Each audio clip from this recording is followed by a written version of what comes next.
Hello student, स्वागत है हमारे YouTube channel wifi success classes में। जैसा कि हम आपको करा रहे हैं एनसीईआरटी बेस पर आधारित है। जो भी सेकेंड बुक का 12वां चैप्टर है, जैसे अगर क्रम से गिने तो ये 12वां चैप्टर होगा, वैसे तीसरा चैप्टर है एल्डिहाइड कीटोन एवं कार्बोक्सिलिक अम्ल। अब जिसमें हमने एल्डिहाइड कीटोन, जो एल्डिहाइड कीटोन है वो एक समान होते हैं, इनकी भौतिक एवं रासायनिक गुण भी एक समान होते हैं, तो इसलिए एल्डिहाइड और कीटोनों को हमने करा दिया है। पिछले वीडियो में आप जाकर देख सकते हैं, यदि आपने वीडियो नहीं देखे हैं तो पिछले वीडियो में जाएं और एल्डिहाइड और कीटोनों को देख सकते हैं। हमने उनमें एलिफैटिक एल्डिहाइड एवं एलिफैटिक कीटोन ये अलग कराए हैं। एरोमेटिक एल्डिहाइड और एरोमेटिक कीटोनों को भी अलग अलग कराया है। सबके वीडियो अलग अलग दिए हैं, तो इनमें आप जाकर देख सकते हैं एल्डिहाइड कीटोन के बारे में। अब बचा एवं कार्बोक्सिलिक अम्ल। कार्बोक्सिलिक अम्ल भी दो प्रकार के होते हैं, एक तो होते हैं एलिफैटिक और दूसरे होते हैं एरोमेटिक। एलिफैटिक कार्बोक्सिलिक अम्ल वो होते हैं जिनमें हाइड्रोकार्बन जुड़ा होता है, जैसे CH3 C2H5 यानी कि एल्किल समूह जुड़ा होता है। और एरोमेटिक कार्बोक्सिलिक अम्ल वो होते हैं जिनमें बेंजीन श्रृंखला जुड़ी होती है, यानी बेंजीन रिंग जुड़ा होता है, तो उसे हम कहते हैं एरोमेटिक। अब यह है एलिफैटिक कार्बोक्सिलिक अम्ल। अपना पहला टॉपिक है कार्बोक्सिलिक अम्ल में ये दोनों हो चुके हैं, एक तो एल्डिहाइड और कीटोन हो चुका है, अब आ जाता है कार्बोक्सिलिक अम्ल। चूंकि चैप्टर को पूरा इसलिए लिख रहे हैं क्योंकि चैप्टर का जो 12वां चैप्टर है सेकेंड बुक का तीसरा है, और वैसे क्रम से गिने तो ये 12वां चैप्टर है। तो ये जो 12वां चैप्टर है एल्डिहाइड कीटोन एवं कार्बोक्सिलिक अम्ल, जिसमें पूरा लिखने का ये मतलब है कि ये इसके साथ में ही एक ही चैप्टर में है कार्बोक्सिलिक अम्ल भी। ठीक है, तो पहला टॉपिक इसमें आ जाता है एलिफैटिक कार्बोक्सिलिक अम्ल। अब एलिफैटिक के बारे में जानेंगे, उसके बाद में हम एरोमेटिक के बारे में जानेंगे। पहले हम जानेंगे एलिफैटिक कार्बोक्सिलिक अम्ल क्या होता है। जितने भी वसा युक्त तेल होते हैं उनमें कार्बोक्सिलिक अम्ल होता है। ठीक है, तो एलिफैटिक कार्बोक्सिलिक अम्ल की परिभाषा ये लिखी हुई है, इसके में पूरी डिटेल। इतनी ही परिभाषा में सभी का सब जितना निचोड़ है वो सब ले आए हैं। जैसे पहली लाइन पढ़ते हैं, बेकार्बनिक यौगिक, कोई भी कार्बनिक यौगिक हो। अब यहां पर है बे, जो भी हो कार्बनिक यौगिक, बेकार्बनिक यौगिक जिनमें कार्बोक्सिलिक समूह, कार्बोक्सिलिक समूह क्या है COOH, सिंगल बॉन्ड COOH, जिसे इस प्रकार से भी लिखते हैं। अभी इसे ऐसे लिखें या ऐसे लिखें, COOH कार्बनिक समूह उपस्थित होता है, कार्बोक्सिलिक अम्ल कहलाते हैं। कार्बोक्सिलिक अम्ल के बारे में जान गए। कार्बनिक यौगिक जिनमें सिंगल बॉन्ड COOH कार्बोक्सिलिक समूह उपस्थित होता है कार्बोक्सिलिक अम्ल कहलाते हैं। अब एलिफैटिक के बारे में आ जाते हैं। एलिफैटिक कार्बोक्सिलिक अम्ल हाइड्रोकार्बन, हाइड्रोकार्बन आप जानते हैं जैसे मेथेन, एल्केन को ही हम हाइड्रोकार्बन भी कहते हैं। कार्बन और हाइड्रोजन के संयोग को हम क्या कहते हैं, हाइड्रोकार्बन। यदि कार्बन हाइड्रोजन और ऑक्सीजन का संयोग हो जाता तो वो कार्बोहाइड्रेट हो जाते हैं, जैसे ग्लूकोज C6H12O6। यहां पर क्या है, कार्बन हाइड्रोजन और ऑक्सीजन। जब कार्बन हाइड्रोजन और ऑक्सीजन का संयोग या योग 1:2:1 में हो जाता है तो वो हाइड्रोकार्बन हो जाते हैं, और वो नहीं कार्बोहाइड्रेट हो जाते हैं। अब यहां पर क्या है, हाइड्रोकार्बन, मेथेन, एथेन, प्रोपेन, ऐसे कुछ भी हो सकते हैं बेंजीन को छोड़कर। अगर बेंजीन हो जाएगी तो यहां पर एरोमेटिक लिखना होगा। ठीक है, तो मेथेन, एथेन, प्रोपेन आदि के एक हाइड्रोजन परमाणु, यानी मेथेन का जब एक हाइड्रोजन परमाणु के विस्थापन द्वारा एक COOH समूह, जब एक मेथेन में एक हाइड्रोजन टूट जाए या एथेन में या प्रोपेन में, और इसमें COOH समूह जुड़ा रहता है, एलिफैटिक कार्बोक्सिलिक अम्ल कहलाते हैं। एलिफैटिक कार्बोक्सिलिक अम्ल कहलाते हैं एक हाइड्रोजन के विस्थापन द्वारा।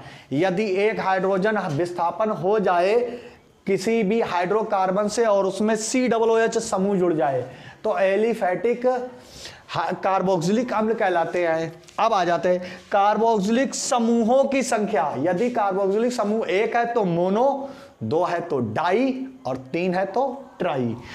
कार्बोक्सिलिक समूहों की संख्या के आधार पर ये मोनो, डाई तथा ट्राई आदि हो सकते हैं, ट्राई हो सकते हैं। जैसे पहला CH3, यहां पर CH4 होना चाहिए था, एक हाइड्रोजन निकल गया, COOH समूह जुड़ गया और एक ही जुड़ा है, तो इसे कहते हैं मोनो कार्बोक्सिलिक अम्ल। क्या बोलेंगे? यह है मोनो कार्बोक्सिलिक अम्ल।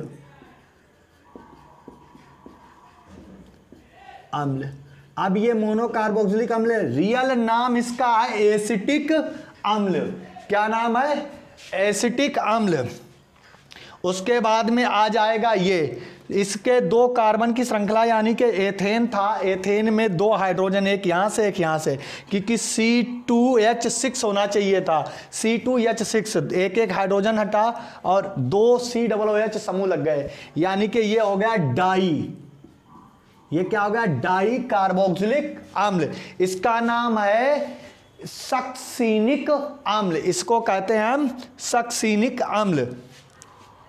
अब ये है, यहां पर 1 2 3 कार्बन है, यानी कि एल्केन की एक लंबी श्रृंखला, हाइड्रोकार्बन की एक लंबी श्रृंखला थी जिसमें 2 3, 1 2 और 3 COOH समूह जुड़े हैं। तो 3 डबल समूह जुड़े हैं, तो इसे बोलेंगे ट्राई। क्या बोलेंगे? ट्राई। अब ये ट्राई हो गया। अब ट्राई के लिए यहां पर क्या हो जाएगा? ट्राई 1 2 3 जुड़े हुए हैं, COOH, तो ट्राई, इसे कहते हैं सिट्रिक अम्ल। अब ये है सिट्रिक अम्ल, यहां पर नीचे लिखने से फायदा नहीं है तो यहां लिख देते हैं, ये है सिट्रिक अम्ल। और ये है सक्सीनिक अम्ल, सक्सीनिक अम्ल।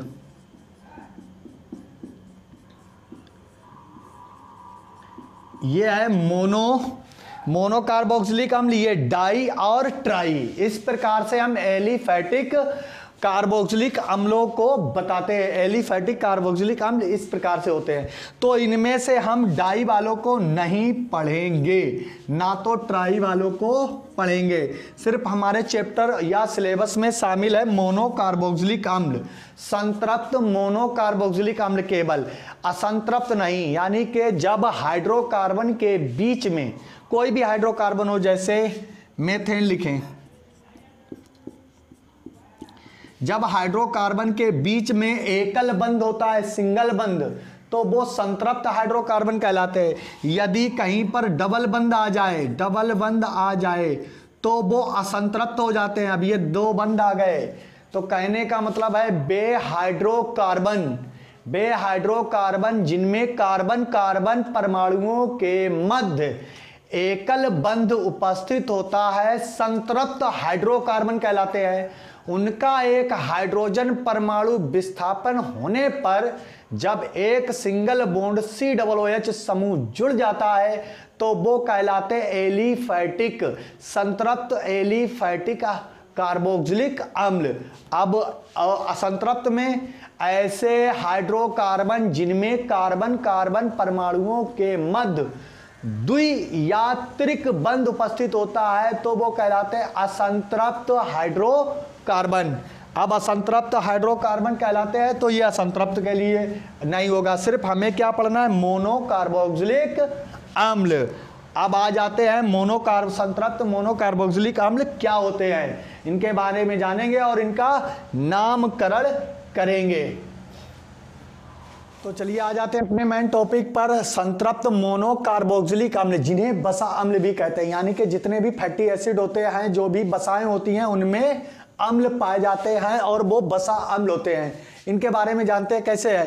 बेकार्बोक्सिलिक अम्ल जिनमें एक कार्बोक्सिलिक समूह, मतलब कोई भी ऐसा कार्बोक्सिलिक हो जिसमें एक कार्बोक्सिलिक समूह उपस्थित होता है, केवल एक मोनो कार्बोक्सिलिक अम्ल या बसा अम्ल कहलाते हैं। इनका सामान्य सूत्र CnH2nO2 होता है। यानी सी की जितनी संख्या होगी उसके ठीक 2 गुने हाइड्रोजन होंगे और 2 ही केवल ऑक्सीजन होंगे। जैसे इसको ले लें, 1 और 1 2, कितने हाइड्रोजन है? 2। कार्बन कितना? 1। यदि इसे n का मतलब 1 रखें तो 1 में 2 का गुणा कर दे तो 2 एकन 2 ही रहेगा, तो Cn और 1 कार्बन हो जाएगा और O 2 देख लीजिए 2 हैं, हर किसी में 2 हैं, तो इसका सामान्य फार्मूला क्या होता है, CnH2nO2 होता है। ये होते हैं।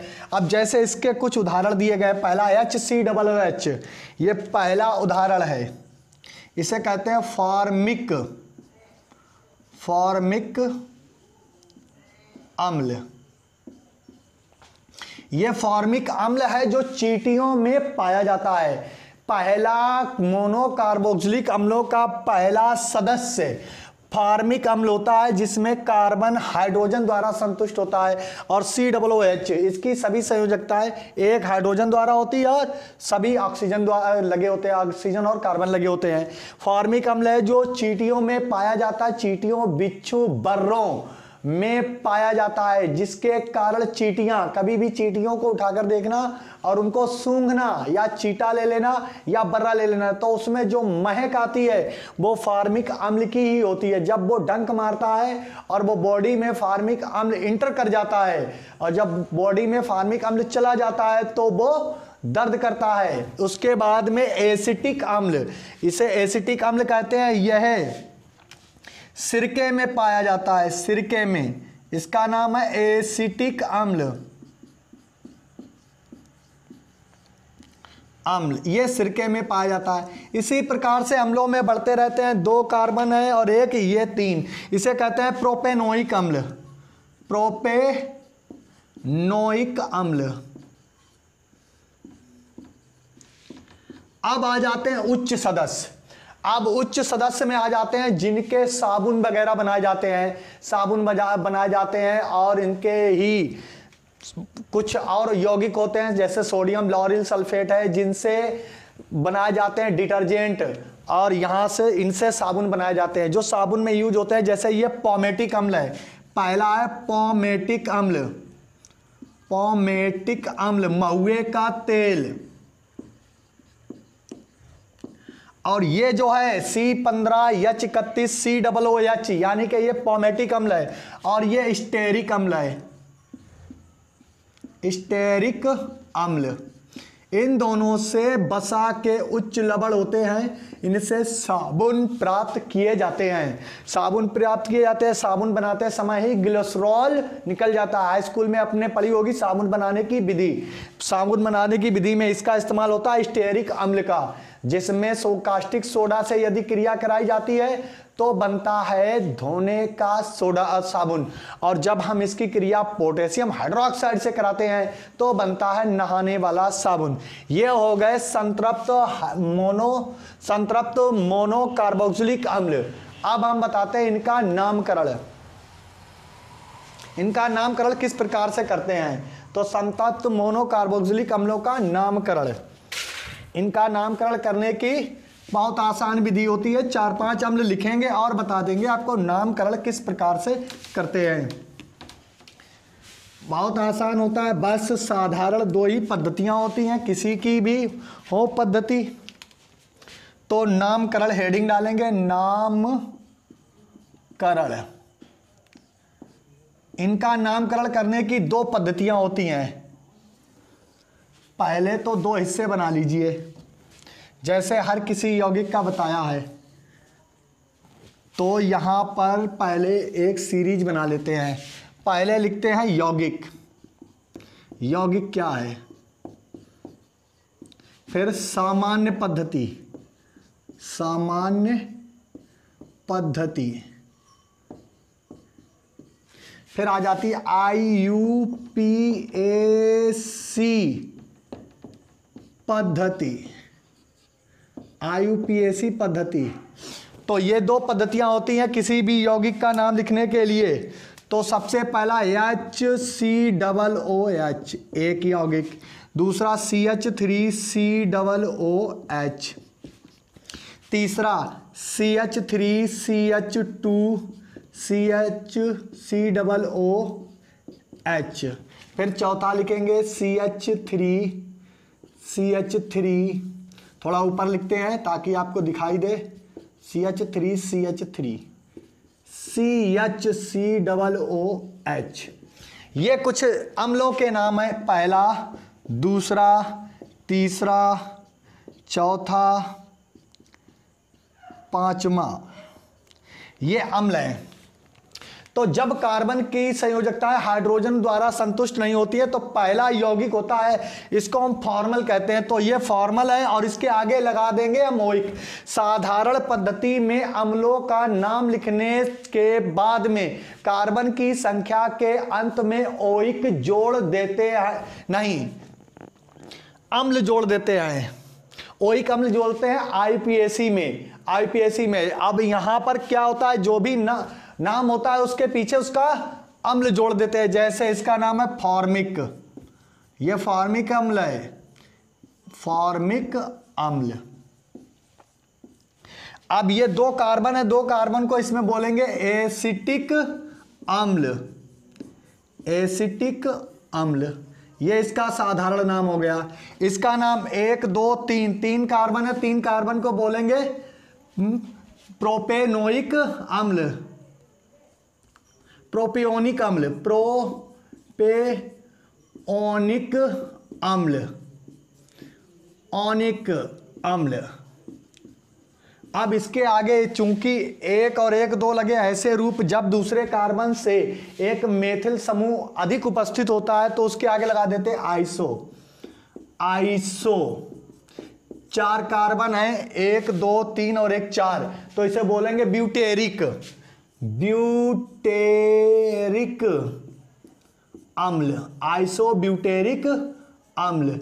ये नाम हो गए इनके नाम लिखने के। ये इनकी साधारण पद्धति में है। HCOOH को कहते हैं फार्मिक अम्ल और CH3COOH को कहते हैं एसिटिक अम्ल, और 3 कार्बन है इसे कहते हैं प्रोपियोनिक अम्ल। जब आइसो रूप लिखा होता है तो इसके आगे आइसो लगा देते हैं, आइसो ब्यूटेरिक अम्ल। ये अम्लों के नाम हो गए।